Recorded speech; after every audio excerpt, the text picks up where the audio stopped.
What's up, everyone, and welcome to another episode of Variant the Podcast. I'm one of your hosts, Arris Quinones, with Tim Connolly yet again. What is up, Variant Nation? Happy New Year, everybody. We are back. We are back. To them, we never left, right? But for us, because we pre-recorded things. Yeah, but as we told you guys before we left, we took some time off, and we let you guys know that some of these were pre-recorded. But this is our first official 2021 episode where we're going to be talking about all the things we missed and the things that happened while we were away. Yes, hopefully a nice, fresh new start with, again, hopefully less madness this year.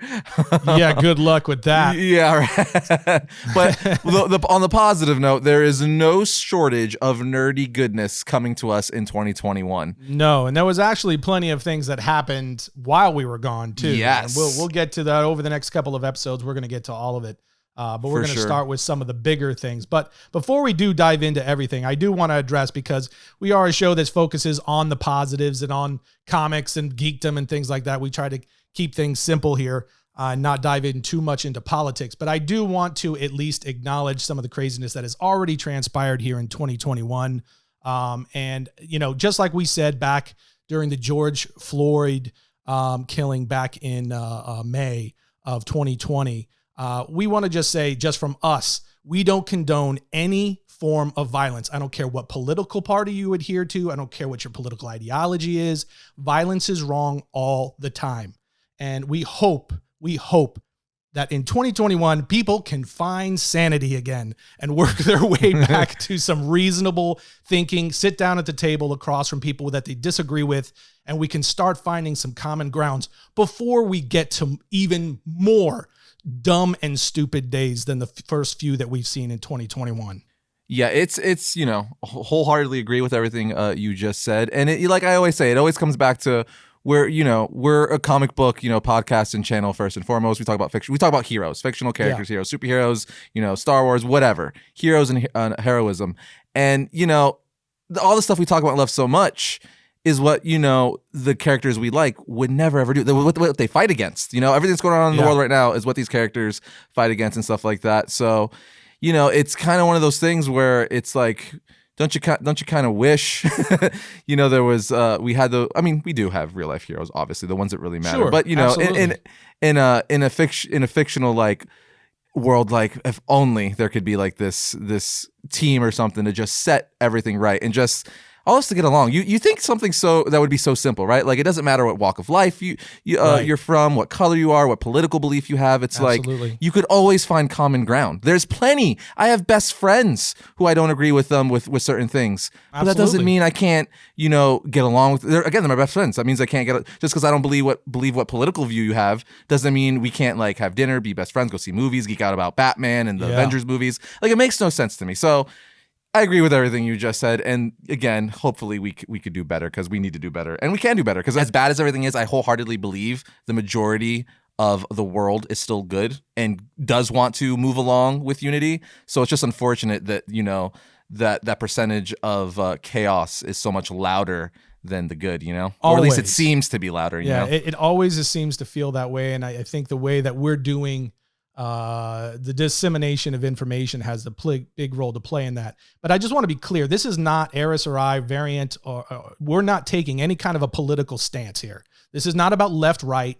This is about just basic humanity, right? This is about the fact that, and I've always believed this my entire life. I continue to believe this. Regardless of whatever your political worldview might be, we as human beings, not somebody from not a Democrat or a Republican or this or that.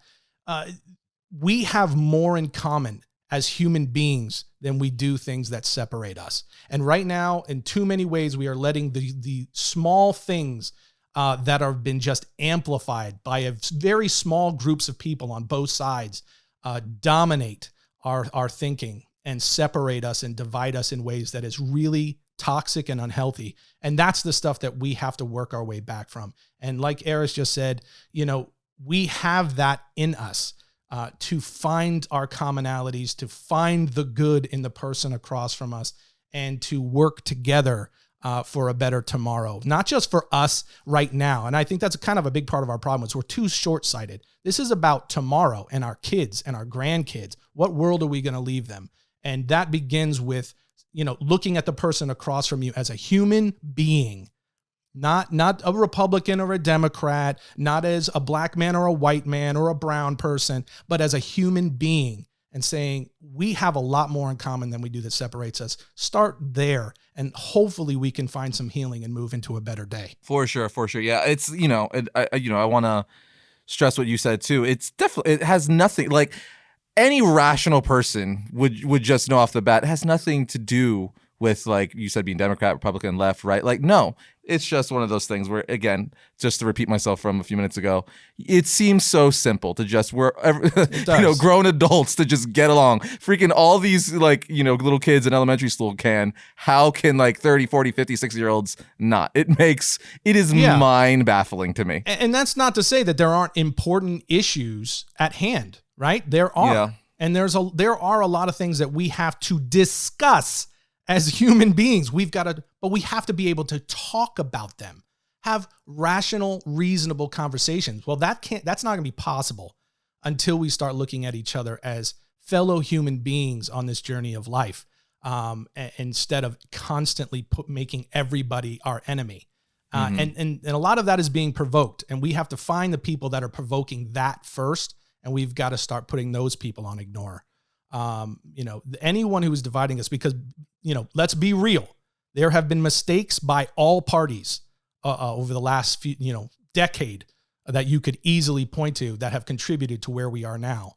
If you're sitting there thinking, oh, well, no, it's the other guys that have done more, you're making yourself part of the problem. We have to start being introspective, looking at ourselves. How did we contribute, and how can we do better?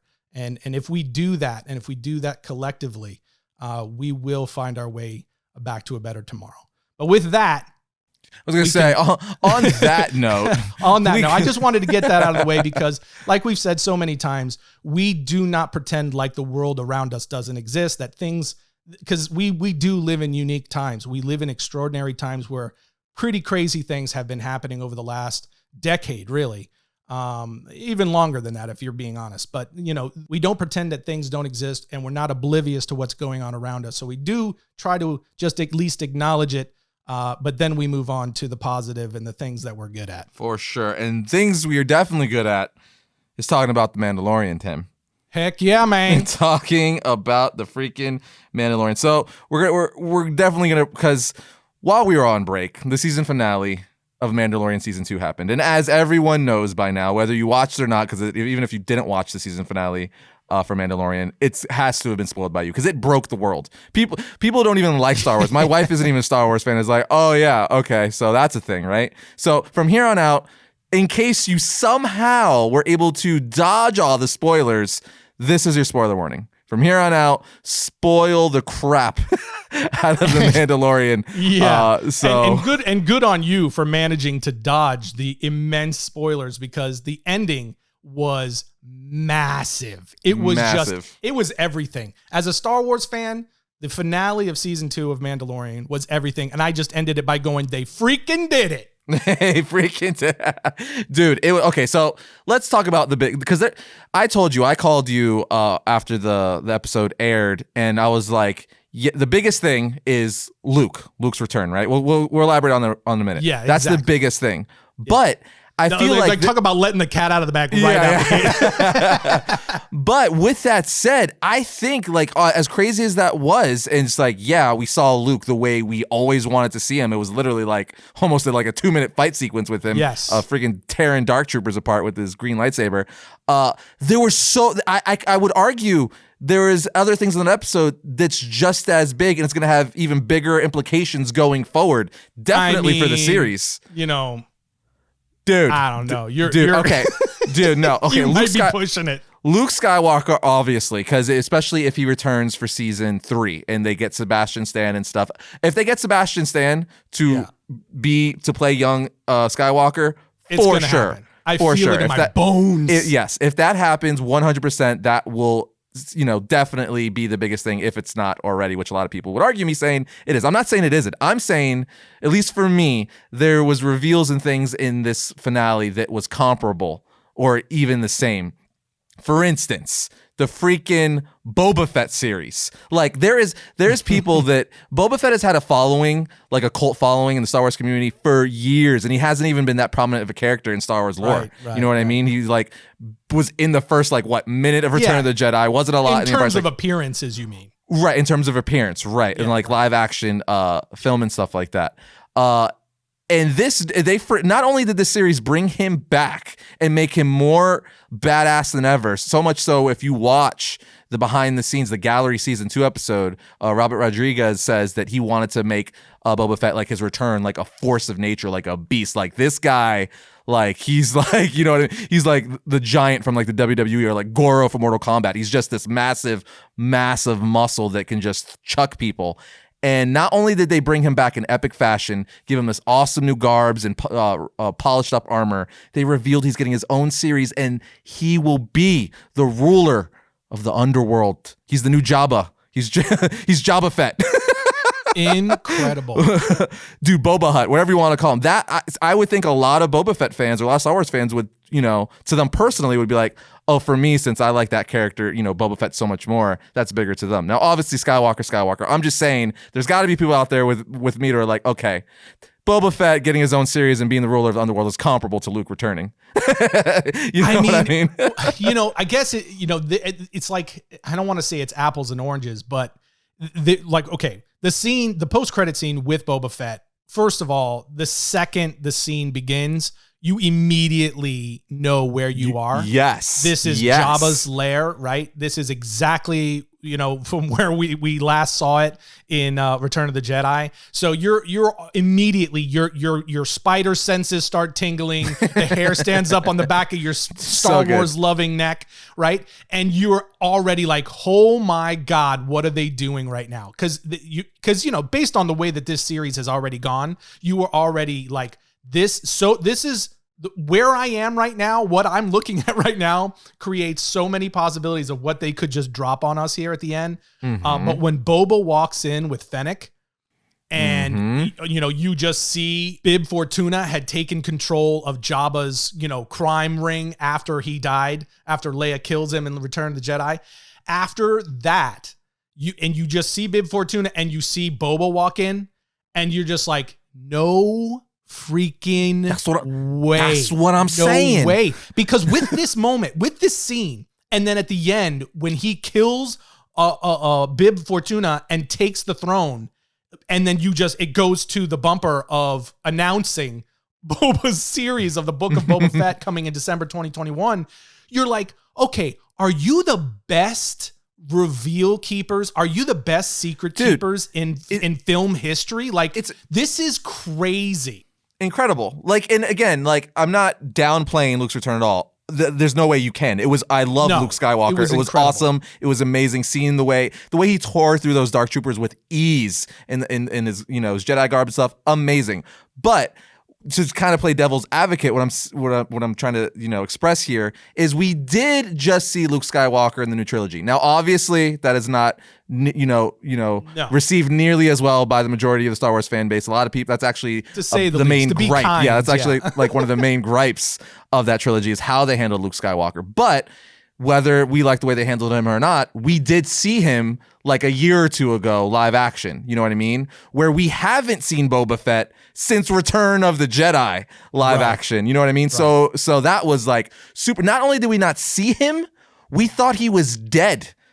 Well, so you mean up until they brought him back a few episodes. Right. I'm talking about, in this, up until the Mandalorian season 2. Right. Yeah. Because, and that's why I say, like, and just kind of going back to the initial part of my thought is it's not apples and oranges, but like that opening scene with Boba Fett, like as cool as it was, it's Boba Fett versus Luke Skywalker. Luke Skywalker is by a landslide a bigger and more iconic character than Boba Fett in the Star Wars mythos. Right, he's a much more important, impactful, and iconic character. I would say Boba Fett. As cool as Boba Fett is, right? But that's, that was huge, and it was an incredible secret, incredible reveal there at the end.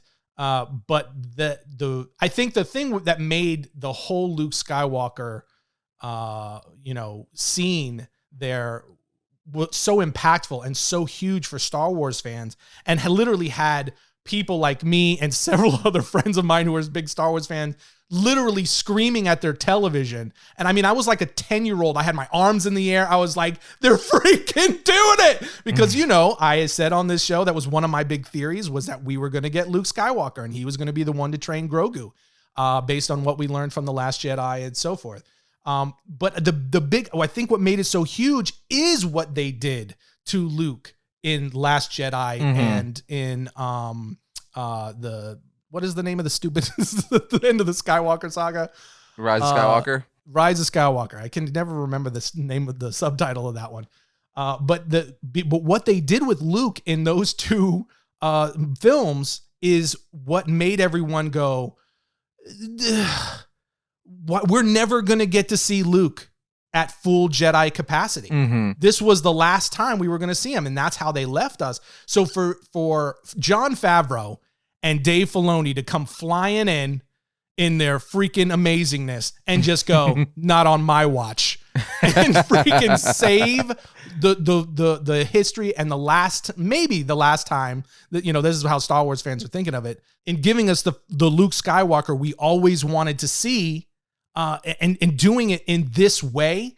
It was so epic. It was so impactful. They nailed every single aspect of this scene, and it corrected. And I think that's what its intent was. I think you think the same thing.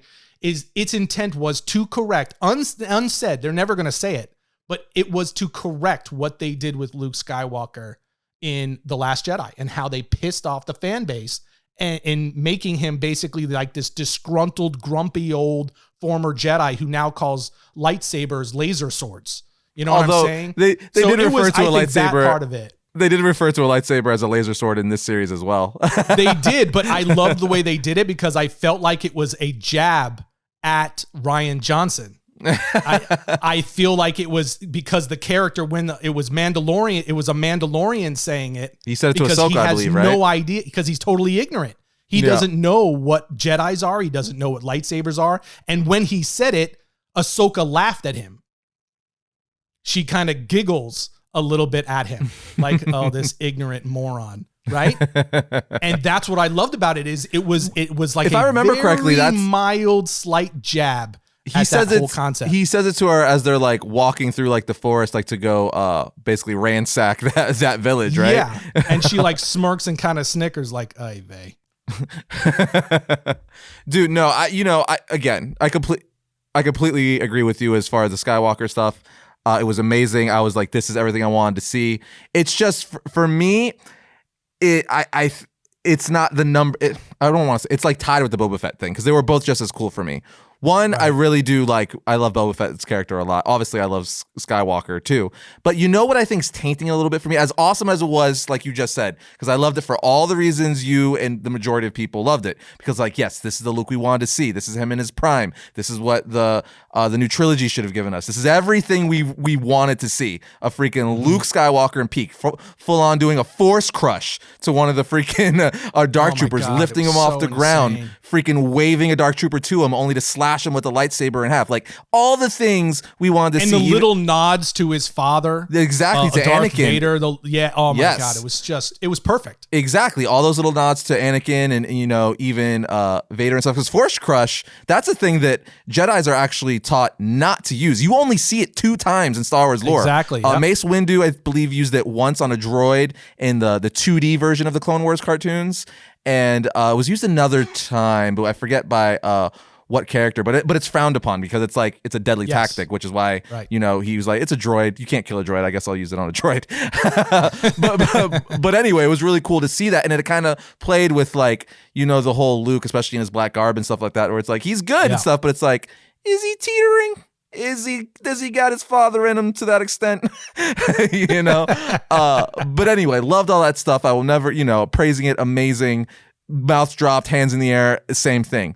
But you know what taints it for me? You know what? I told you this before. As cool and awesome as it is, I think I know. Yeah, we like this is before. This is Luke like in the timeline before we see him in The Rise of Skywalker and The Last Jedi and Force Awakens. So it's like this is awesome and all, but we know how it ends, and it ends with Luke being like, light sword. You know, it's just like, it's like, again, I'm trying to like not make that taint it for me, but it's like, but why does, like, he's awesome here, so why is he so different in this new trilogy? And the real reason is because, you know, they wanted to do their own thing and they weren't following Lucas's plan, which is unfortunate. But it's like, can we like, you know, pull like a DC or Marvel here and like retcon it? Like, can we retcon it and make it, and maybe, you know, have Disney use the story and scripts that Lucas had prepared for Disney when he sold Lucasfilm and Star Wars for $4 billion? Can we maybe do that? Because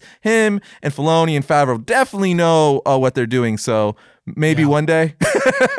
It's never going to happen, man. As long as Disney owns this franchise, it is never going to happen. It's just because, and that's what we discussed like right after when you brought this up to me.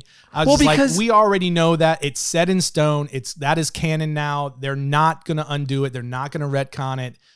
That is unfortunately the fate of Luke Skywalker, Princess Leia, and Han Solo. It is what it is. But this series was always meant from get-go to be giving red meat back to the Star Wars fan base and starting to heal the relationship between Disney's Lucasfilm's version of Star Wars and the fan base, and get them to win them back so that they can keep doing the little things that they want to do with Star Wars, but there's enough red meat to keep Star Wars fans, the original Star Wars fan base, engaged and happy. I really believe that. I believe that that Jon Favreau, Dave Filoni, these guys, all of the shows that they're going to take over, any films that they get, that is going to be the side of Star Wars that is meant to keep the Star Wars fan base, the OG Star Wars fan base, happy, to give them their red meat, to give them their version of Star Wars. And the other half is going to be all this new exploratory versions of Star Wars, like the High Republic, which we'll get into here slightly in a second. But yeah, they're never going to undo it. But I do get what you're saying, and I don't disagree with you. I just have to live with it.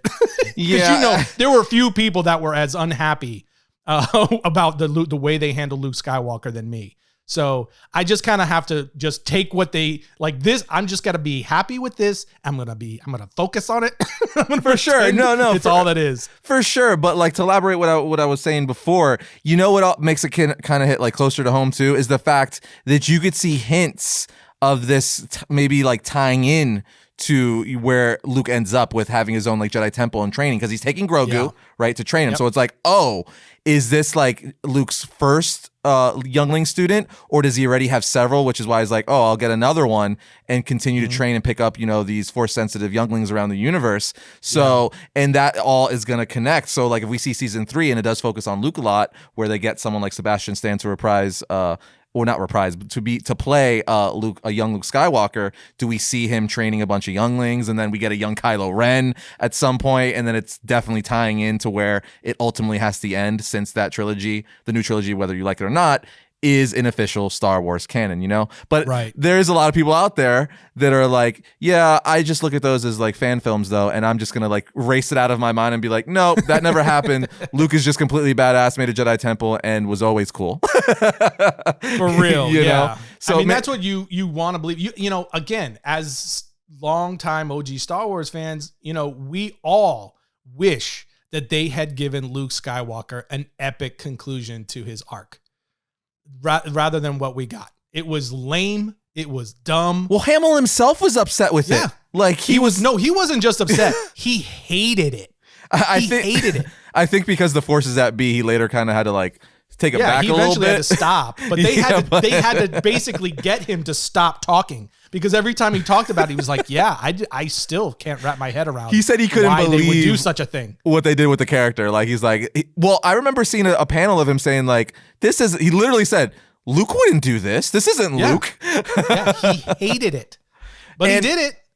But you know, yeah, I mean, because are you really going to let someone else play Luke? He could have just said, no, I'm not coming back for that.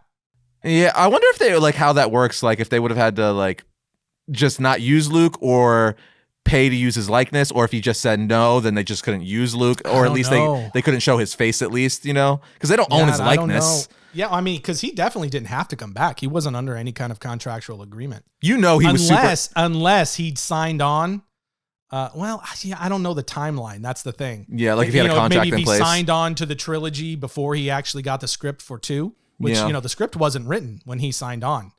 So he may have signed on for the, I'll do whatever. The end of, of The Force Awakens. And he must think, okay, this is going to lead to a really epic follow-up in the second, episode 8. And then he got the script from Rian Johnson, who's probably like, are you kidding me, bro? He called George up, Mr. George Lucas, and I would have loved to hear that conversation. I would love to hear the recorded conversations of them going back and forth about what they're doing with Star Wars and Luke Skywalker and all that stuff. I bet you there's all kinds of juicy dialogue. But what's crazy is not everyone may know is that Mark Hamill played Luke in the scene we watch. Obviously not the fighting scene and stuff like that, but where he's standing there, he was the stand-in in the Jedi garb, and they just did the face replacement. So that he was there playing Luke again. So he was on set again as Luke Skywalker. And that's crazy. And they were able to keep it a secret. I know. Crazy. It's freaking... They're doing because they're not like on location anymore, I guess. Everything's at the volume, so I guess maybe it's a little easier to just be like, oh, he's at the studio because he's recording, because I believe he's voicing Skeletor for the new He-Man Masters of the Universe cartoon on Netflix by Kevin Smith. Right. So maybe, or the all the projects he's working on. Oh yeah, I'm here for that, but he gets snuck into like the Star Wars stage, So unbelievable, man. I don't know. I'll tell you everything about that scene. Though, what did you think about the face replacement? That's the one thing. That's the first thing I told you. I'm like, it's a little wonky, but it's Luke, and that's all I want. Yeah, when he first drops the hood, it looked great. It's when he's talking. It wasn't until he started talking. Right. Yeah. You could tell the mouth was. You could tell it was CG. You know what I mean? Yeah. I'll be honest with you, there was a huge part of me that when he dropped that hood, I was waiting for it. I was hoping for it. I thought we were going to get Sebastian Stan, and it was going to be the big reveal. Yes, I thought that it's like they cast him, and and it was like, oh, it's not Hamill. They got Stan is it officially confirmed. That would have been dope. That would have been a nice thing to do. It would have been amazing. That would have been such a mic drop moment. I mean, it was already a mic drop. I was going to say so many bombs in this episode. Yeah. But I was wondering after. I was like, I bet you, because I really do think, especially because of the time frame, where they are in the timeline, this entire series, and all the series that are, their entire universe that they're building around the Mandalorian. I don't see how you build all of these series and probably eventually films, that are going to be based in this timeline and around the Mandalorian's kind of universe and or story arc. I don't see how you do that without Luke Skywalker. He is the head of the Jedi Order. He's building the next. He's training the next a group of Jedi from younglings. He's in the middle of that now. He just took Grogu with him. So my whole thing was afterwards. I was like, okay, they definitely have to cast Sebastian Stan now. That's definitely got to be in the works, or somebody. So I was wondering if like they were going to Hamill saying like, hey, this is our plan. Where we really want to try and cast Stan in the role of young you, and would you give us your blessing on that? And I bet you his thing was yes, as long as I get to be part of the reveal somehow. Like at least be a stand-in or something like that. Yeah, like that was like the big handoff some way. Well, somehow. We already know Sebastian Stan that he got asked in an interview. It's like, would you play young Luke Skywalker, and he borderline said, duh. I mean, who wouldn't? He's like, yeah, give me the call and the date and I'll be there. Cause like you said, who wouldn't? Cause at that point also, not only would he be a mainstay in the MCU, Winter Soldier, he would then be Luke Skywalker. Luke's freaking Skywalker. Guy would never have to work another day in his life. He just do like conventions and appearances and just set. You know what I mean? If we ever get conventions back, yes. We will. We gotta stay positive. Hopefully one day. Yeah, one day. One day. But like, it's just all kinds of crazy. And again, we could harp on the Luke thing all day long, but I think the consensus is between us and the majority of all Star Wars fandom, holy hell, it was awesome. Like so cool. The way from start to finish. I don't know about you, dude, but I was the whole episode as the episode built Like I was watching it with my entire family, of course, and my kids were like as excited as me, but my wife was laughing at me because the whole episode I was like, oh, they're gonna freaking do it. Oh my God, I think they're gonna freaking do it. And as soon as I saw that X-Wing, bro, I was like, they're doing it, bro. I was freaking out. It was so great. And then that whole scene when he comes walking in and the green lightsaber opens. Oh yeah, it was like an homage to like Vader in Rogue One. It was the same kind of thing. Absolutely, it was absolutely a nod to his father. Vader and it was so good. It was so good, dude. And then, another thing, friggin' R2D2 comes rolling out after that. Yes, like he's like a fresh, clean R2, and like Grogu appears to like it's kind of like they know each other, where they're kind of like having a conversation where it's like, oh, I missed you, buddy. He's like, hey, I missed you too. So it's because we know that Grogu was at the Jedi Temple on Coruscant and stuff like that. So of course he knows R2. They had to have seen each other, right? So freaking, well, it was Anakin's droid. Yeah. So freaking, that's just so cool. The way they're connecting everything together is great. And then I love, again, I'm not trying to trash on the new Star Wars trilogy and stuff like that. I know there's lots of people who like it. There's elements of it that I actually do like and stuff like that. Yeah. But I thought it was really, it was really telling, one of the lines that Luke said to Mando about Grogu, where he's like, great power without training is nothing, right? So you have all the power in the world. If you don't know how to use it, it doesn't matter. And so many people, like I know me and you and a lot of Star Wars fandom was like, that was a big problem with Rey in the new trilogy, where she was just OP off the bat. Like there was no explanation. Like you literally have the Skywalker saga, where both Anakin struggling his entire journey until he becomes Vader, Luke struggling the entire journey until eventually defeats his father and becomes a Jedi Master and all that stuff. And then you get to this new one where it's like, oh, I'm just cool off the bat, even though I've never even held a lightsaber. And so you gotta literally within like a matter of days, she's fighting freaking Kylo Ren in a lightsaber duel and wins, by the way. Right. That was like, because I liked The Force Awakens. I thought it was really fun. I didn't like the way they handled the death of Han Solo, but it was definitely not like the Luke Skywalker situation. No. And I really enjoyed the film, even though it was like A New Hope part due.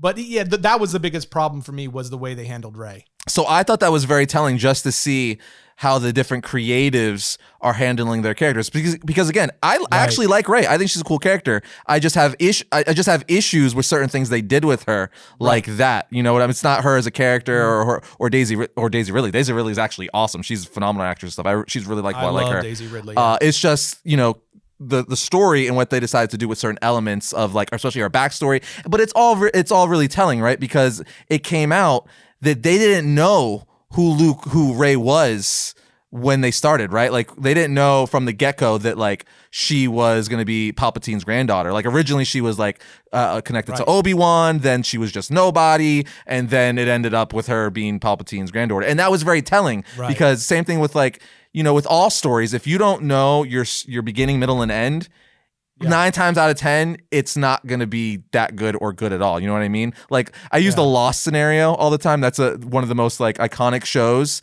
and everyone loved it up until the last few seasons because they didn't know where they were going. They had all these awesome ideas, but they didn't know how it ended. They just had to piece things together and be like, this is this, and this is this, and that's Smoke Monster. There we go.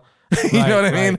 And that's and we've talked about it on the show here. That's like a big one for me personally. Right. As a creative, like not you starting out on a project without knowing where you're going story-wise, that's a big no-no for me, and it is a recipe for disaster. And yeah, I agree. That was definitely, it showed heavily in that trilogy. Yeah, because even if they would have picked if they just would have stuck with one, be like, let's say they went Kenobi, it's like fine, okay, or even let's say it was Palpatine, but if they would have known that from the beginning, it would have allowed them to create a better story and arc for her from throughout the whole trilogy. But since they didn't know, they're just throwing things and be like, well, we have to land on something. You know what I mean? There wasn't a path or a vision to go down. It was like, oh, I guess it's this. You know what I mean? So without a doubt. So yeah, without a doubt. In fact, we may have seen a number of different decisions throughout had they known that right from the get-go. Yep. You know, we don't know. And that, you know, but that's also part of the problem of having multiple directors and allowing each of them to write their own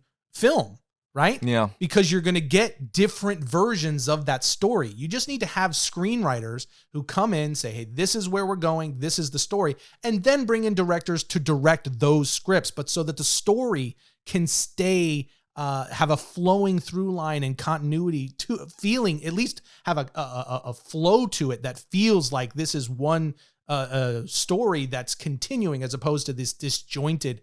And that was that showed hugely in that trilogy where the movies felt disjointed, where the characters even behaved differently. Like I felt Finn was totally wasted. After we all saw The Force Awakens, I loved Finn in that movie. I thought he was such a great character. You know, Rey too. I thought Rey was a good character. I didn't like, you know, by the end, I didn't like what they did with her, how she was able to, battle Kylo Ren to, you know, to a literal victory at the end in such a quick time. I didn't like that, but overall I liked Rey as a character. But by the second movie, Finn had been reduced to this whiny, weird role where he was kind of off doing his own thing. And every time he was on screen, he just felt like he was screaming Rey for some reason. That's the joke. Right. And it was just, it felt like he was such a good character that was wasted. And I think that was the result of having this disjointed method of creating these films and telling that story, you know, at least the 3-story arc there. Yeah. So, you know, but like we said earlier, it's done. It's over. We got to stick to all the amazing Star Wars stuff we're currently getting. You know, it's before we get into the other beats, because I want to talk about obviously the battle between Moff Gideon and Mando, because that was freaking awesome.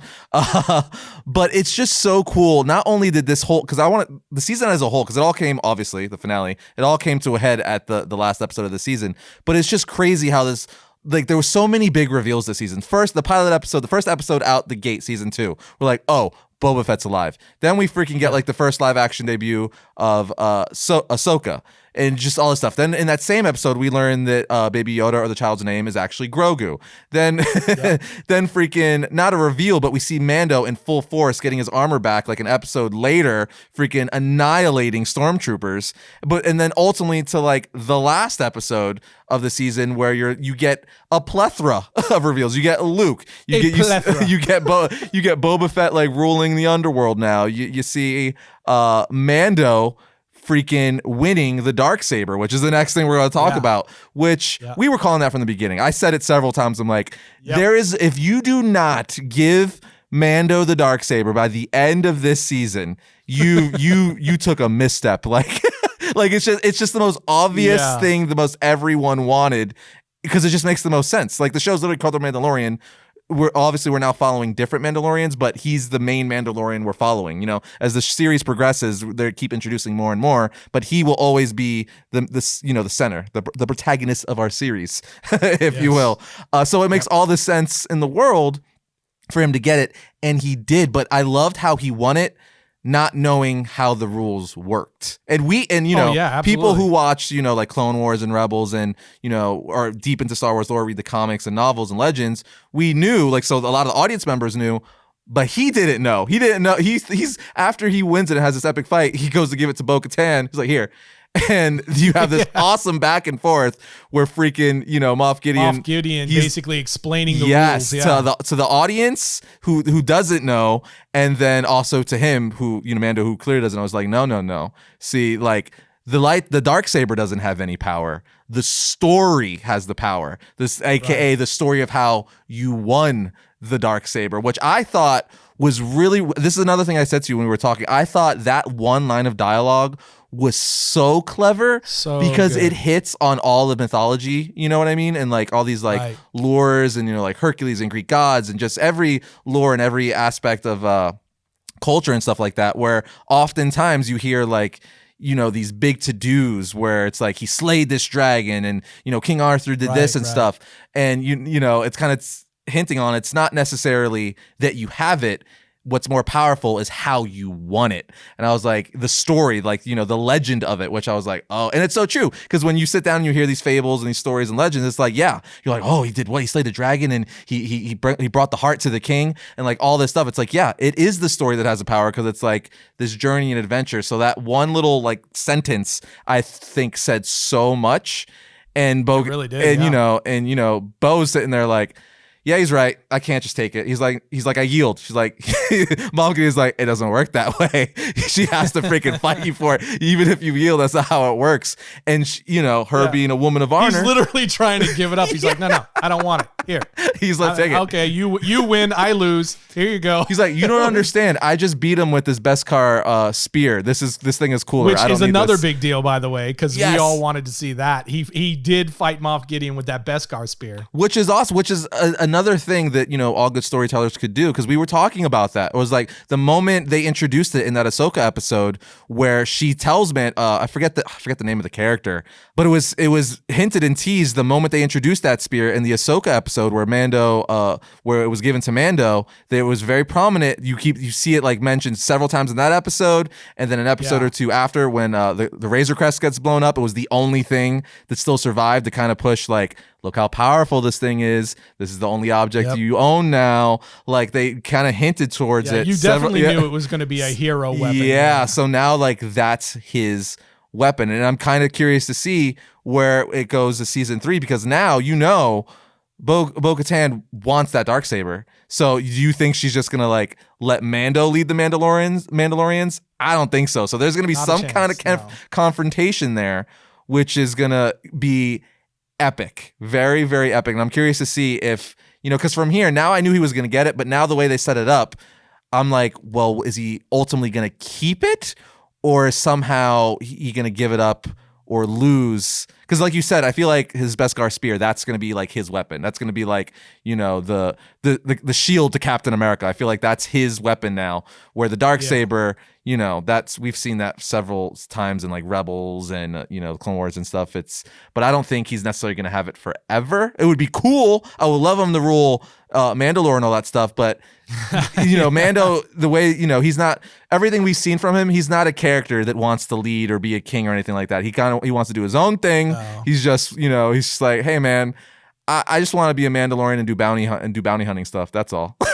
You know, pretty much. Yeah. He's a simple guy. Yeah, I don't need to freaking have like, you know, hundreds of thousands of Mandalorians under me. Take your laser sword back.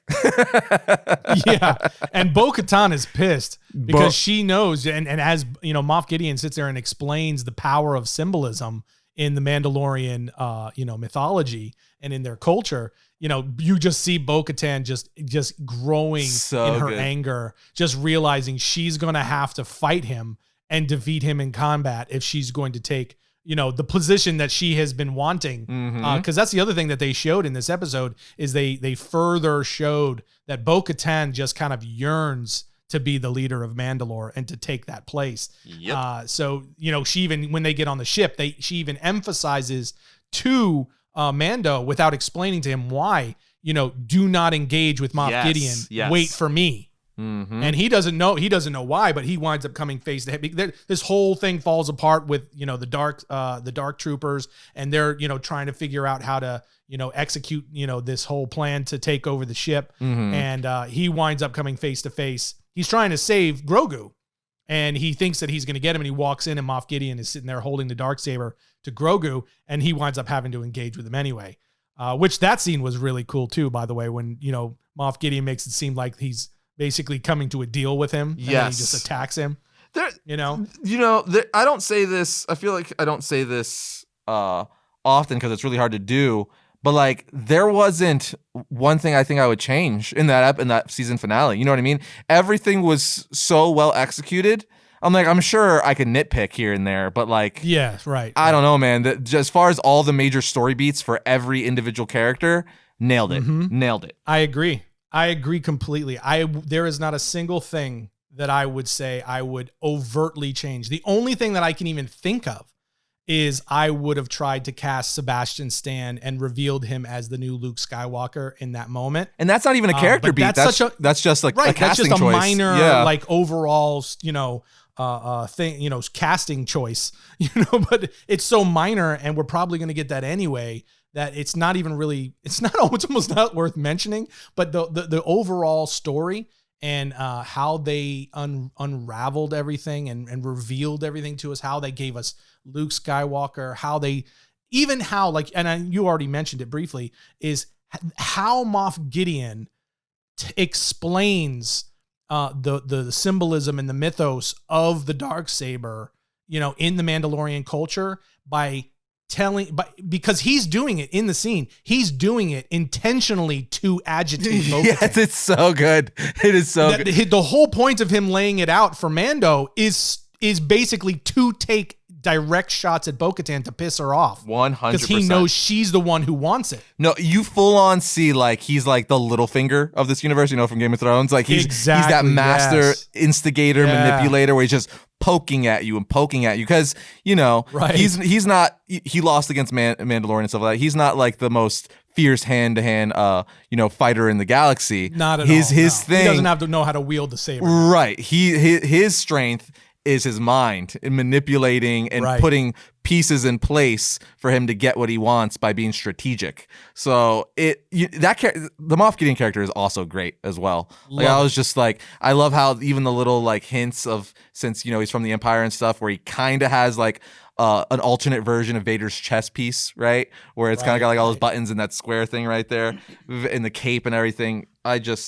I love this series so much. And like so many other characters in this series, Giancarlo Esposito was the perfect. I mean, I love him in anything he's in. He's awesome, but he is perfect as Moff Gideon. Dude, I mean, I can't even. He's one of those people who's I can't even imagine anybody else doing this. So it's so good all the way around. Dude, yeah, their casting is another thing too, right? Like the casting all the way around, just. I feel like I just praise the series too much. Yeah, I can't say enough good things. I'm stuttering here. So I can't say enough good things about it. It's so good. Yeah, I just can't say enough good things about this freaking series. And also the Dark Troopers, by the way. Can we just, obviously they've existed in Star Wars lore for a long time now, but seeing them first time live action in the season, and then seeing them full force this last episode. So cool. But it also, I feel too, that had to be on purpose, right? Because they're if we use normal stormtroopers or Imperial troopers or any kind of trooper, Luke wouldn't be able to tear in to them like they had him do. Exactly. But if you use droids, Dark Troopers, which, they're not manned, they're droids, you could have them do what they did. And my favorite, I know, I just have to point this out. I'm going to give you mine, and then I'm going to ask you what yours is. What was your favorite move for Luke Skywalker in that fight sequence? Mine was when he force pulled the droid. He waved his hand forward, waving the droid towards him, and then slashed him in half. I was that was the most badass, smooth way to, it's no, I'm not coming to you. I'm bringing you to me via the Force and slicing you in half. Yeah. Yeah, that is definitely right there. But my favorite moment was when he used the Force Crush, because it was just so Vader of him. It was just so, because you have to realize in Star Wars, on the Legends side of the mythology around Luke Skywalker, he eventually turns to the dark side. Yes, he has elements of his father in him, and eventually turns to the dark side before other things happen. I won't go all the way down that road, but the fact that they're, not to go down the rabbit hole, but just say one thing real quick. Luke Skywalker is a freaking beast in Legends. Dude could freaking teleport and all this crazy crap. It's a walk on lava, all kinds of crazy things. Because in Legends they recognized. They took the fact that George Lucas himself, the creator of Star Wars, said this is the most powerful Jedi to ever live. Mm-hmm. That was what George Lucas said. So they took that and they wrote everything under that premise, that Luke Skywalker is the most powerful Jedi to ever live. He was the one that was supposed to bring balance back to the Force, right? Mm-hmm. It was not Anakin, it was Luke.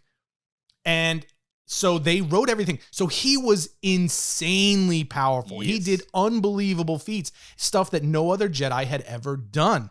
And I loved that they were pulling just even the slightest little hint at that and giving nods to the Luke that we saw in the Legend stories, to where, look, any moment where we're getting to see a Luke Skywalker at his peak power set, I am all freaking in. You know what? So you can just line me up for that any day. But that moment where he uses the Force Crush and then just, literally tears one in half, and it's just, that whole thing was just so good. But I will say for the Dark Troopers, kind of going back to what you mentioned about how they built the Dark Troopers up, that was one of the big things that I thought was so smart, is how they built the Dark Troopers up over a couple of episodes.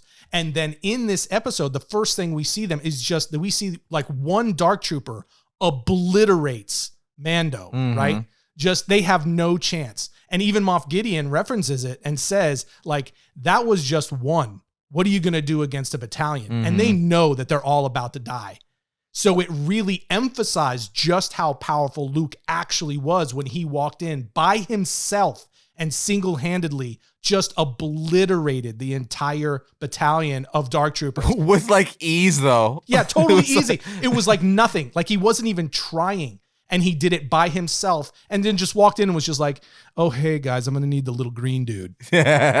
What's crazy, too, is this getting me so jacked up for Obi-Wan. Yeah. Because, they already said that we're going to get the epic rematch or in like battle with like Darth Vader and Anakin, aka Darth Vader. So can you imagine? Because we just got that glimpse of Luke tearing it up, but I feel like we're gonna see Vader do things even crazier because Vader's on the dark side, right? So he will do things that Luke won't do. So like chuck his lightsaber across the room like a batarang, taking off heads only for it to land back in his hand. Like all those cools. I can't wait. So jacked. I'm so jacked about that, man.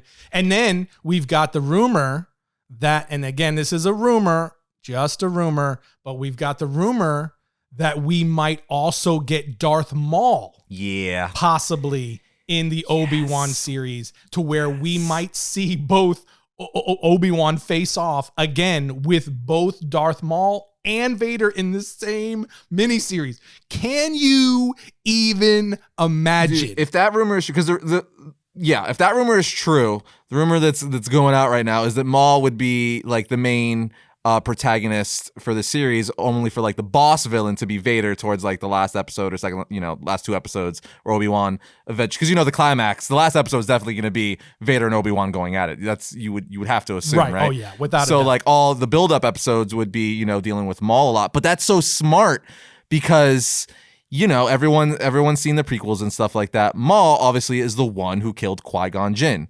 Obi-Wan's master. So he's out for blood. He's like, if there's anyone he wants to kill, I would even say, because Anakin was his brother, right? Like, I don't think he wants to kill him. I just think it's like someone you love turning evil, you want to help them and bring them back, and you're like, please just come back. But Maul, he pities him. Yeah, but Maul, he's like, no, you gonna die.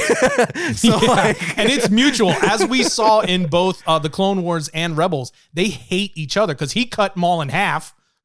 He lost his legs to Obi-Wan. For sure. He was the first one to defeat him and basically kick him off of his path to becoming the next big Sith Lord. And freaking Obi-Wan hates his guts because he killed his master. So yeah, there's no love lost between those two. But it's just so smart because they're filling in all the time gaps, right? Because you have the prequel trilogy where, was the beginning of it, the introduction of Maul and where he killed Qui-Gon and Obi-Wan sliced him in half. Then you have the ending of it in Rebels where Obi-Wan ultimately defeats Maul and kills him. And then they're now giving us the middle part where it's like, well, what about that middle battle where like, was that a standstill? Obviously they both walked away from it, but what happened in that middle fight? So they're filling out like all the points in the lore between them. It's just so I love it. I love it because I'm a fan. So good. I'm a fan. Like, I've been saying Old Republic. I want that so bad. I just want it. I want it. So I'm a fan of like, because all the Legends and Old Republic and just like the past stuff in Star Wars, to me at least, seems like so much cooler. Like, obviously, I would love to see where Lucas ultimately had the Skywalker saga end, because I'm sure, you know, like all the stuff him and Filoni have been doing would be awesome. But the past stuff, feeling like Old Republic, where you get Revan, Malgus, and like, you know, Nihilus, and all these characters, and even like the time gaps between like all 6 or 9 of these films is just so cool. Like, because I love knowing where like something ends, and then being, but how do we get there? How did we get there? You know what I mean? It's just so interesting to see, like, to work your way backwards, because it's like a different reveal. It's like, okay, you know, like this guy dies, but like, how did that happen? And it's a like opposite reveal. You know what I mean? So it's really cool. It's so good. And again, like we go off on rants every time, because freaking Jon Favreau and Dave Filoni are just doing such a fantastic job of blending everything together. The original, you know, the prequels, I guess the overall original Star Wars films, right? Episodes 1 through 6. And then tying them in a way that honors the first and also, you know, acknowledges the last trilogy that we just got. But it's doing it in a way that satisfies the things that were missing from the last trilogy, right? So it's just, they're just, and for all of you, if you've seen the gallery on Disney Plus that showed the behind the scenes, the 1 hour, you know, long behind the scenes of season 2 after the season was finished. There was this one moment where you see Jon Favreau and Dave Filoni on set together, just talking behind the scenes. And Jon Favreau is trying to convince Dave Filoni that a certain character should say this one particular thing. And Dave Filoni, he just stops and goes, well, no, he wouldn't say that. Like, he just very matter of fact, he's like, no, that's dumb. And Jon Favreau's like, well, no, because then he could say that, and then this character could say or whatever. And he's like, no, get out of here. And they laugh or whatever. But that moment showed so clearly why the Mandalorian and the other series that are going to be under their guiding hand, why they work so well. It's because Filoni is, we all know, the Star Wars encyclopedia. He is the heir apparent to George Lucas, right? Yeah. He knows this world. Dude, George Lucas said himself that Filoni knows more about the Star Wars universe. He knows more about these worlds than I do, is what George Lucas said. But he also, it's not just that he knows, like, from a technical bookworm standpoint, these worlds. It's that he gets Star Wars. He gets what it is. He knows what it is at its core, and he is faithful to it. And he's there with Jon Favreau, who himself is an OG Star Wars fan and wants to stay true to the franchise. But he's there to say, when Jon Favreau maybe starts to wander a little bit because he's not as well versed, and he's there to go, well, no, that character wouldn't say or do that. And so that tandem of those two guys is just so perfect to blend all these things together and make it work in the way that Star Wars fans hoped we would get in episodes 7, 8, 9. You know what I'm saying? And so it kind of feels like they're there to right some wrongs. You know, they're obviously, like I said, they're never going to call it that. But it definitely feels like that's what they're doing. And if, you know, Obi-Wan, though, it's technically not part of the Mandalorian verse. And it's, you know, from what we know, it's technically not under the guidance of Favreau and Filoni. I have to believe that that's, even if it's like a shadow producing situation where they're there and they're kind of guiding it and they just don't get credit for it. I have to believe, because this is the most successful thing to come out of Star Wars since what? Dude, no. I mean, you could argue The Force Awakens. The Force Awakens was huge. Yeah, you know, massive. Because I've obviously been a massive Star Wars fan for a very long time, since my dad introduced me to the VHS, so the original trilogy when I was a kid. Sure. You know, I love Star Wars, but this definitely reunited like a new passion for it. You know what I mean? Where like, without question, I was joking about that earlier today about how, you know, for all of our time doing this, like, I've been the bigger Star Wars fan. You're a Star Wars fan. I've always been the bigger one. I think you might be either matching or surpassing me. Yeah. Point. Like, you know, it's just, I'm super into it. I'm like looking up I'm trying to learn, you know, even more about the characters and stuff that I don't know. I'm buying like the Mandalorian action figures. Like, it's because it's just all they're giving us all the stuff that we wanted. Like they're bringing like Maul's coming back, Vader's coming back. They're introducing a bunch of new awesome characters, like obviously the Mandalorian, Grogu, Cara Dune, like just all these.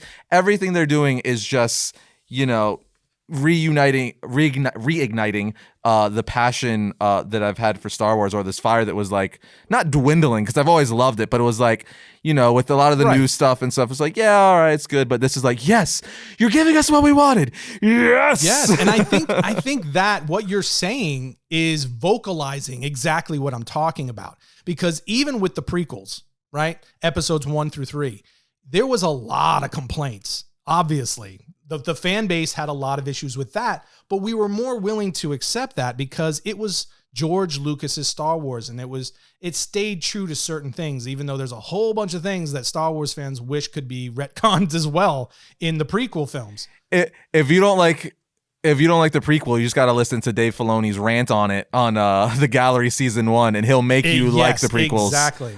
He will make you like the prequels. But even with those issues, Star Wars fans still accepted those films in a way that they just seemingly didn't want to with the more recent trilogy. And there's a reason for that. And it's a tonal shift within the franchise that stood out to so many Star Wars fans.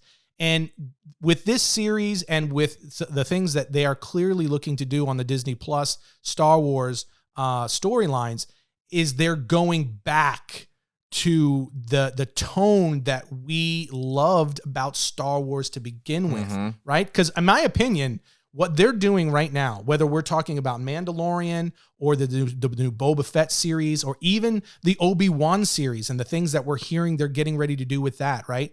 For me, this is the greatest Star Wars stories we will have gotten since The Empire Strikes Back. Oh, for sure. Right? But I think that's why we're so excited about it, right? Yeah, that's universally considered the greatest Star Wars film is Empire Strikes Back. And you can make a really strong, solid argument that this is some of the best storytelling to come out of Star Wars since that film.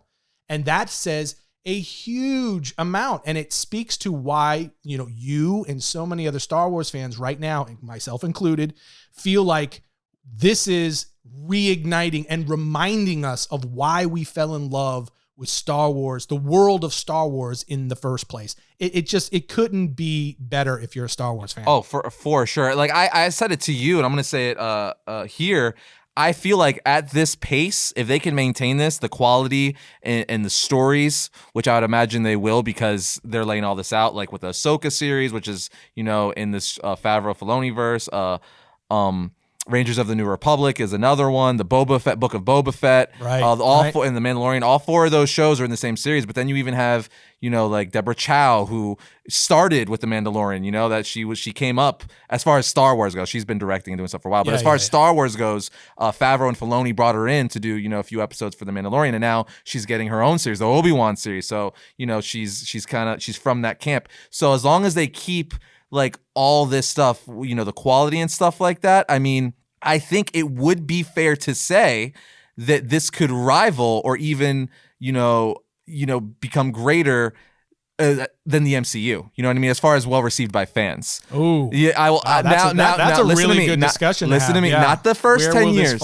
Not the first 10 years. The current MCU going forward. I don't think the first 10 years of the MCU will ever be replicated. That was something that was a feat of film, not just geekdom. That was insane. Right. Not the first 10 years. The current new age of the MCU for everything after. You're talking about with like the MCU, like Disney Plus series, right? That's going to intertwine with the films. Okay. Yeah, everything after Endgame. I'm not talking about the first 10 years. I'm not talking about 2008 Iron Man. So anything from 2008 Iron Man to Endgame, not that. That's my baby. That'll never be replicated. Amazing.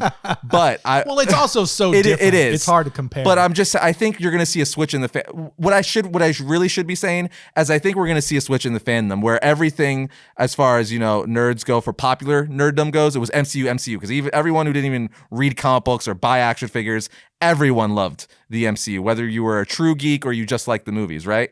I think. Well, I mean, there was a pretty solid little sect there that really was tired of the MCU and was like all about like, let's make DC films. That didn't really, I mean, there was a lot of people that even poked at MCU and said it was like basically like the cereal box version of comic book stories. Yeah, but now that the first 10 years is done, I'm talking about it like as a whole, like as a complete like. The vast majority definitely was. Yeah, because you could pick out like Thor, several movies like Thor and like second Ant-Man and stuff like that. But as a whole, I'm talking about it, right? The first 10 years. So I think with the resurgence of the Star Wars stories being so good, I think you're going to hear a lot more of it, of Star Wars stuff, than even MCU talk. You know what I mean? Because don't get me wrong. I mean, at the bare minimum, this equal to on par. Yeah. Okay. Again, and I'm not saying that I'm obviously I'm a comic book guy first and foremost. So like WandaVision and like all that stuff, everything they're doing, like the Moon Knight series, Armor Wars, I am so down.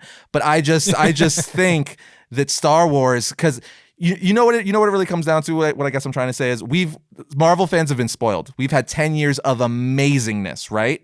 Where Star Wars fans, yes, we got the new trilogy, but like it wasn't what the majority of fans wanted, or at least a good portion. We felt neglected, right? Like it wasn't received the way the MCU movies were like, oh, these are awesome. It was very 50-50 with the new trilogy. So I think now with the majority of Star Wars fans digging what Filoni and Favreau are doing, we're going to see something on par or even greater as far as like the noise, where you're just going to hear like, this is awesome. This is, you know what I mean? Where we don't know how well received the new MCU stuff is gonna be currently. You know what I mean? Because they're doing, this is true. They're introducing a lot. Because again, the MCU going forward, we don't have Tony Stark Iron Man. We don't have Captain America anymore. So you're losing a lot of your heavy hitters, which made the first 10 years successful. Now, so I'm not saying they can't replicate it. I'm just saying you got some big shoes to fill. You know what I mean? They do. Although they are being smart with their kickoff of their Disney Plus series by sticking with the heavy hitters. For the Disney Plus series that are going to hit first. Yeah. So you got WandaVision, you got the Falcon and the Winter Soldier, you got Loki, right? So they're being very smart on that front of introducing, saying, no, remember these guys, you love these guys. What if? Yeah, the what if, and where that all ties in, and they're using the same casting for all of that. So they're being very smart on that front. But I do get what you're saying. It at the bare minimum, this series and what they're doing has absolutely, if not completely, close to completely brought back all the Star Wars fans that they lost. For sure. Because you know what it is too? It's like everyone has like their reign. Like, because like everything in life, everything goes up and down. You have highs and lows. So it's like something can't be at this height of popularity for like 20 years straight. You know what I mean? There's got to be like give or take, kind of like Marvel and DC. Like it always works, where usually when Marvel's putting out amazing books, DC's doing so-so. Usually when DC's putting out amazing books, Marvel's doing so-so. Why it works out that way, I have no idea, but it just more so than not, cyclical, man. It does. So I feel like, in summary, what I'm really trying to say is Star Wars, I think, is we're going to see the rise of it and become just as popular, if not more popular than the MCU. Although I hope, they're equally, because then we all win, right? Like I don't want any of it to suck. I want it all to be amazing, because then everyone's winning. Although I will say there is one caveat. Because we are also getting the High Republic. The High Republic is launching. It came for the books and the comic books. That's not a live action. We don't have to worry about that. That we know of. But this is why I say it's the one potential caveat, because if they start really pushing the High Republic as the future of Star Wars, right? As far as where they're taking that other half that I referenced, where, because I really do think, and it seems very, very obvious to me at this point. I kind of theorized it going back earlier last year, and now it seems very apparent that they are absolutely splitting Star Wars and Lucasfilm, is splitting into two camps. You've got Kathleen Kennedy's Star Wars stories, and you have Jon Favreau and Dave Filoni's Star Wars stories. And you have, under Jon Favreau and Dave Filoni, it is very much OG Star Wars focused, and it's all about the nostalgia and tying everything together, that Dave Filoni created, and tying that into both the prequels and the newer trilogy and then obviously going into the future. But they're focusing on that and on the icon legacy characters and you're really just giving the red meat to the fan base. And then on the other side, we've got, things like, which sounds very cool. We had the original, the last trilogy that we got, but now going forward, like again, the Rogue Squadron, Andor, not under Dave Filoni and Jon Favreau, but it's tied to Rogue One, which was part of that. I personally loved Rogue One. I thought it was great. I think that was the probably the best of the new new Star Wars movies. I agree. But it's tied into that side, I guess you could say. But Andor, I think, looks great. And we have Rogue Squadron, like I said, that's going to be directed by Patty Jenkins, which, I'm a little bit more concerned about now than that I've seen Wonder Woman 1984. But we'll get to that eventually at some point here in the next. We're playing catch up. Yeah, we got a lot to talk about. But the main thing is that, and the point that I'm trying to say is, you've got this other half of Star Wars. And it's like, how far are they going to go with that? How far are they going to go in pushing that? Is it going to be in a way that turns people off, or is the division, the separation, going to be enough?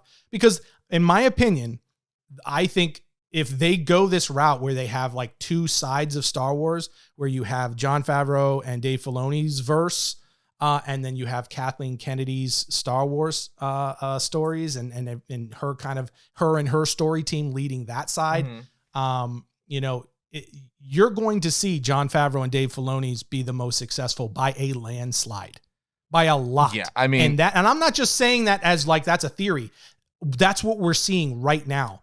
They basically were crippling the entire Star Wars franchise, with some of the things they were doing, and it wasn't until they came in with Mandalorian that it started to salvage the distaste that was growing constantly from the Star Wars fan base about where they were taking the Star Wars universe. And that, again, that's not to say everyone. There are people that liked what they were doing, but there were a lot of people that did not, and it was affecting the success of the stories and the films. And it would have affected the stories, I think, under The Mandalorian and any Disney Plus series, had they continued on that course and not said, hey, we have to course correct here, because we're clearly missing something that made people love Star Wars in the first place. And Dave Filoni knew what that was, and so did Jon Favreau. And so when they walked in those doors, Bob Iger, I think, was smart enough, because you remember all the way back when they came out with Rise of the Skywalker. Do you remember the rumors that came out about that closed door executive meeting that Bob Iger called? Mm-hmm. And when it was like people were just pissed off about it, and he was just like, okay, there's a problem and we're going to fix it, because we spent too much money on this franchise for us to lose the entire fan base. Freaking Kevin Feige was on that call from yes, because he's like, everyone who's running our big IPs, get on the phone. Yeah, I would not be surprised if from that day that's where the pursuit of something like The Mandalorian began. And when Jon Favreau walked in the door with his idea, they were like, that's the winner. winner, chicken dinner. Yep. And so it really just depends if this becomes like kind of like an in-house, because that's what we've heard a little bit of rumors of. If this becomes like a competition in-house, and you have Kathleen Kennedy really pushing the High Republic and, some of these other things that they're looking to do, and it becomes a competitive thing, that could get ugly and weird, and that could turn off Star Wars fans, to some degree, again, like, hey, get your act together sort of thing. But ultimately, money will talk. So whatever's the most successful, I believe, will win out in the end.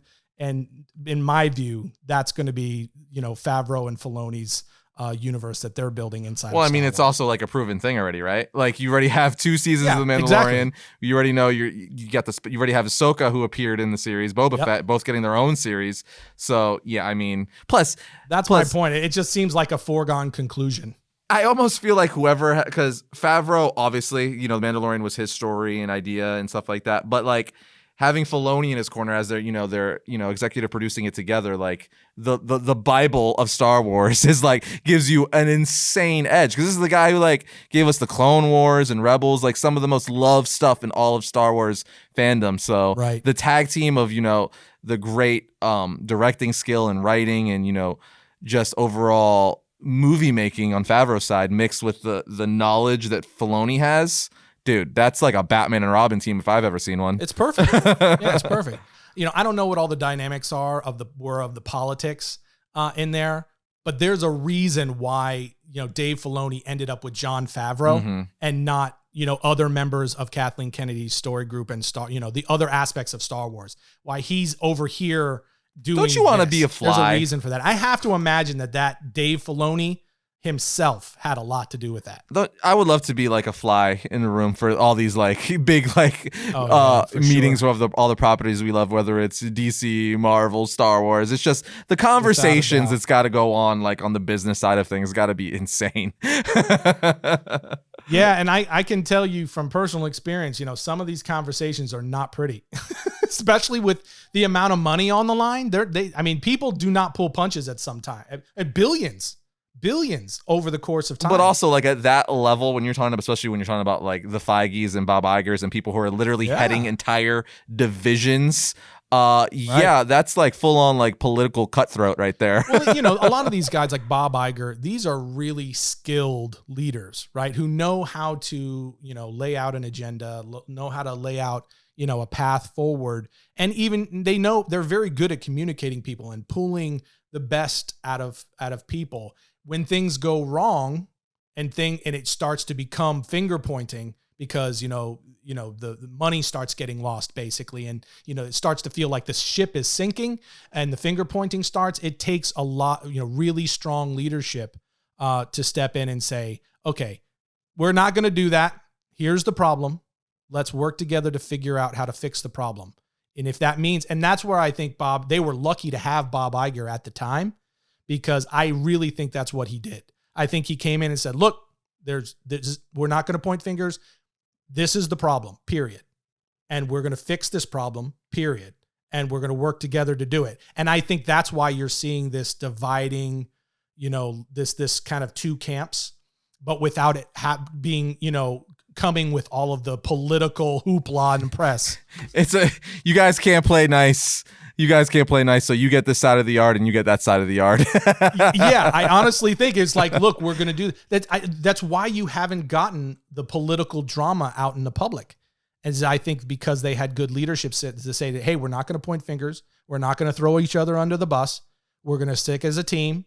And that's also why I think Kathleen Kennedy didn't go anywhere. Dude, you know what I'm saying? He just said, hey, look, we messed up as a team. We're going to fix it as a team. All I know is the future of Star Wars is very bright because even if you don't like, you have two options now, right? Like you have the Favreau Filoni stuff, and then I guess you have all the stuff that Kathleen Kennedy and other creatives are doing. So it's like almost a win-win, I guess, because you have options, even though like I am clearly on the full Filoni Favreau side because Mandalorian baby. We're slightly preferential towards Jon Favreau and Dave Filoni. I'm not saying that any of the other stuff's gonna be. I'm excited for all of it. I'm just saying the only thing we have now and know now is Mandalorian and everything they've done, and it is freaking amazing. And that's all I need to know for right now. Without any doubt. And I look so forward to, and like you just said, I actually think Andor looks amazing. I'm really excited for that. Even the anime shorts that are going to be, from different creators. I want to see all that stuff. Yep. But it's good to know that no matter what, we're going to have the Filoni Favreau verse. You know what I mean? Because we're going to have those 4 series. So that's guaranteed. So everything else is just icing on the cake. So if like Acolyte and, Andor and all those things are good, yes, just more. It's just more awesome. It's icing on the cake. Absolutely. And especially now, like we've got Boba Fett coming at Christmas time, although that does come with the caveat that, Favreau said that they're not going to start shooting and they're not going to start production on season 3 of The Mandalorian until after production of Boba Fett is finished, which means that season 3 is going to get pushed into 2022. So that's kind of a bummer. Especially after the way they ended season 2. But that prolongs it. I'm good because I'm so curious to see what Boba Fett's going to do and because we're not just going to get Boba Fett. They're going to be introducing a bunch of characters that are probably going to make our mouths drop in that series as well. You're like, he's back, she's back, what? Or like, so I can't wait to see that. But it's also, again, prolonging it to where like, since now they won't be like side by side, once Boba Fett's done, we'll probably have a month or 2 gap and go right into season 3 of Mandalorian. And I'm all about that. Yeah. No, I'm with you. It's just I thought we were going to get season 3 like end of October, beginning of November, like we did this year. And now that we have to wait more than a year, I'm kind of like, dang it. But I can live with it because Boba Fett is coming. And Jon Favreau also hinted that there is another big reveal coming with the reveal of another big character, and I really think that's going to be Mace Windu. I really do. Yep, that seems to be the popular pick right now. Mace Windu would be also, dude. If they do it, that's both my big theories. Both my big theories they will have done it. I'd be like, listen. If that happens, someone send this to Dave Filoni and Jon Favreau and just tell them like, hey, there's this guy who he kind of thinks like, you know who I would love to be on that story. You know who I would love to see? Cad Bane. I want to see Cad Bane. Place him in there somewhere. He would be so. He's like one of my favorite villains. He's like one of the coolest bounty hunters. Another Filoni creation. Seeing that dude live action, yes, please. That would be very cool. There's so many characters. There's so many characters that you would be like, if they introduce this character, that would be insane. Yeah. Like what they're doing with the darksaber. Like, I would love to see some kind of even if they do a flashback, bro, because eventually we're getting to Mandalore. Eventually, like if they do a flashback and we get to see some kind of like scenes with Tar Vizsla, bro, come on. Are you kidding me? And I think that would be insane. We keep saying it, but with Favreau and Filoni, anything is possible now. Because clearly, like I said it on one of our podcasts, where I was like, clearly season 2 of Mandalorian is just a live action Clone Wars, which is awesome. Mm-hmm. So, but I think we ranted long enough, Tim. We could probably keep going. I think so. And what's hilarious is that the attempt on this podcast, for all of you listening, was to do this, the Mandalorian finale, and talk about Wonder Woman 1984. But as you can see, we had a lot to say about the Mandalorian. I knew it was going to happen. I'm like, I was like, we're going to harp on this too, because we both love it so much, and there was so much to talk about. So like, there's just no way. It was just, we're very long. We're going to just kick the door open for so many possibilities. Yeah, there is. But we'll get to 1984. We promise we will give you our thoughts on Wonder Woman 1984 in next week's podcast, as well as we'll start talking about some of the DC stuff that's going on. Yeah, there's lots of news to talk about. Conclusion of Death Metal and Future State being introduced. There's just so much going on right now. Future State. We've been talking about it to kick off the year. Just in the first 3 to 4 months of 2021 in geekdom, there is a just overwhelming amount of content coming. So we're going to have a lot to talk about. We might have to start doing 2 podcasts a week. Dude, Death Metal, the Snyder Cut's coming, but even just all the announcements, like, we'll get into all of it, but King in Black is in full swing. DC apparently releasing 4 films a year and 2 originals on HBO Max. Yeah. Like there is all the Spider-Man news going down, the Michael Keaton, like things going on with Flashpoint. Tons of rumors. Yeah. It's a lot, but we'll talk. We'll get to it all in due time. We will get to all of it, we promise. But for now, just know we love the Mandalorian finale with you. And next week we'll talk about Wonder Woman 1984. On that note, we'll see you guys next time. We talk about all things comics.